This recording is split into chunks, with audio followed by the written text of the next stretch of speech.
It's overtime now. It's set it up as a tie game here. First foul in overtime. First free throw no good here by by Newburgh. We do have Kingston in this turn. This Impact Cup. Makes one, gives them the lead here. They're the guess on the scoreboard. Newburgh is 56-55. Coach, your thoughts so far early in this overtime?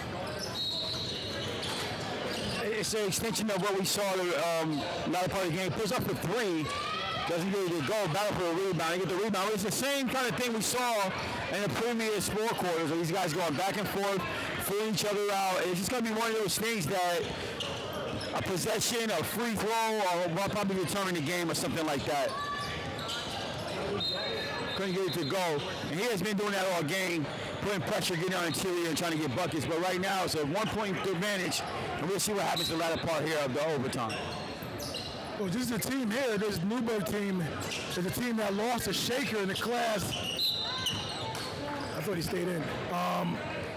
Lost in the class AAA in the regionals, or might have been regionals, I think. I don't think it was the semis. It could have been the semis. I don't know. Semis. They lost in the state semis. And they gave a valiant effort. They was actually up by quite a few points with under a minute. And Shaker made the right plays down the stretch to escape out of there with a victory after overtime. Maybe I get Coach over there, Coach for Newburgh, get his thoughts on how that whole game unfolded. That'd be a nice insight. Not too many people talk about or hear from the team that doesn't win. So it'd be nice to get some insights on how it went down the stretch, what he could have did differently, or what he's expecting in that play that might have hurt his team. So let's get some information on that. Just from my own curious mind. Pulls up here. And that's what you've been seeing from number 24 for the Gold Bags. And we had a timeout on the court, but that's what he's been pulling up for threes, little short-range middies, and he's giving them a 3-point lead right now with 1:05 here remaining in the overtime period. So the Gold Bags are looking right now to sustain that lead and maybe escape out here with a victory. And right now, for Paul Rivers, they have basically been able to, in these situations, come back, come with a nice play. The coach is drawing up something now here. So we'll see what they come out of the timeout with. And I'm quite sure he's giving them an open shot, probably going for the three right away and giving an alternative if something was to happen aside from that. So stay tuned and see what happens here in the the latter part of the overtime. Wait, you drop a three right now? Like, unless that's part of the game, I understand. But it's something that's critical. You need a three right now. You don't need a three. No, I don't think it's critical. I think they're personnel. So I think the personnel that they have, I wouldn't doubt it if he drew up a three. But you would make a good point. You could do something where you get a backdoor play, run a flex play, get a two, because you really don't necessarily need a three right now. I wouldn't be surprised if that's the call. I'll just say that. Pearl River. Hope I got the name right. They're walking up. Get across the timeline. A little bit of pressure there. I'm not sure if they're in a 1-1 bonus. Usually in the overtime, both teams are, but we'll find out. There's no more 1-1. Well, the bonus. Not in the bonus. So when I say 1-1, it's thick bonus, okay? So Mr. Smuggy Pants. Wow. Yeah. So they get it in. Get it clear. Look kind of shaky, Coach Pearl with the ball up top.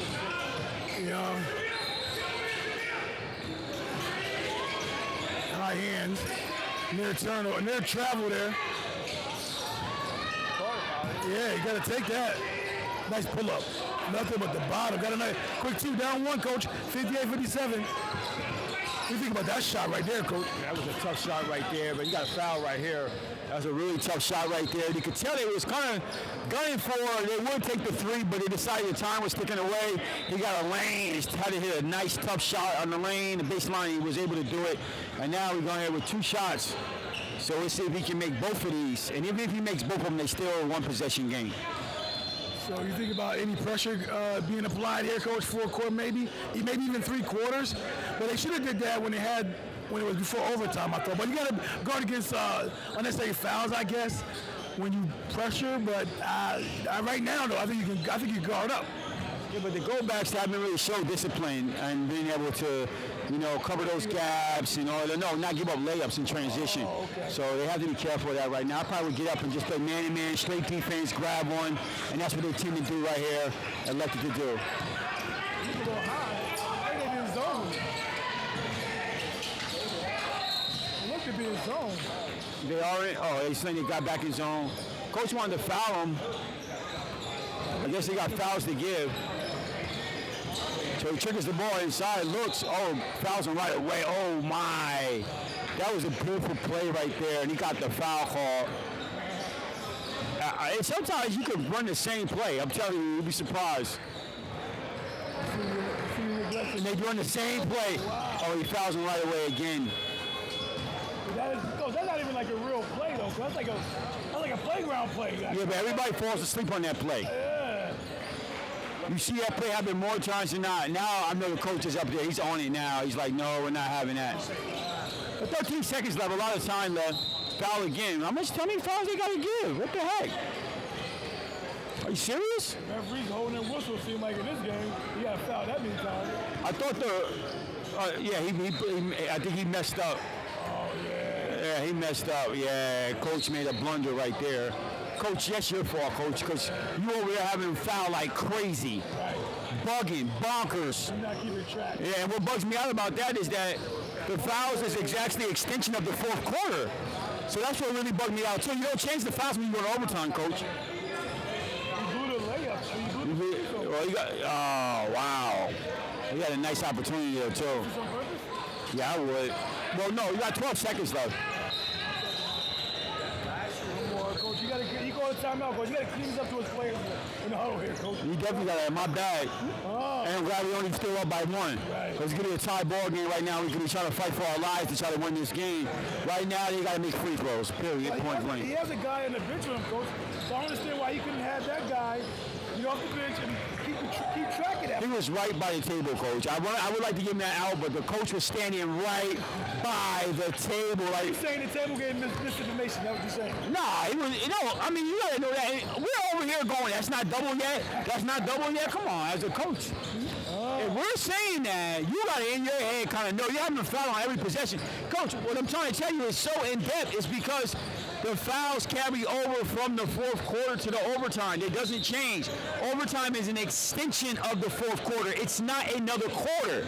So the fouls stay the same. So like you say, either wasn't many fouls called in the fourth quarter or what have you. But at some point you had to have track of the fouls to know to commit that many fouls in the overtime when fouls do carry over from the previous. So if you have 2 fouls, right, 3 puts them in a bonus, right?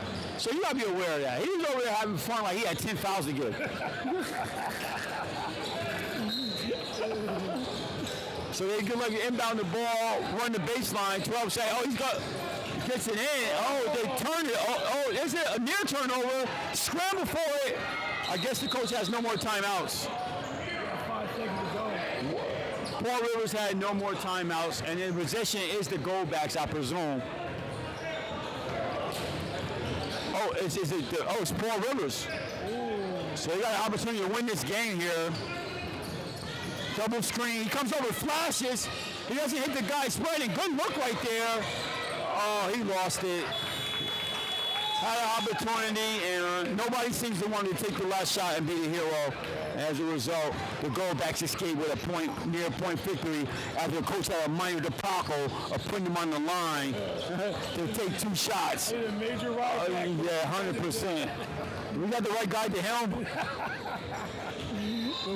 Well, they're back at it. So remember, coaches, there's playoffs and there's championships to be made, but to be won in this thing. So these games like you're playing now, Coach, are pivotal. That was a big win there. I don't think doing a point spread, you know what I mean? Like sometimes do point spreads. I don't know how they're going to be doing that. Maybe we get one of the organizers on, interview them, they can talk to us about how they're going to do all that. But the game was won by the Goldbacks of Newburgh over Pearl River. And we'll check you guys out next time.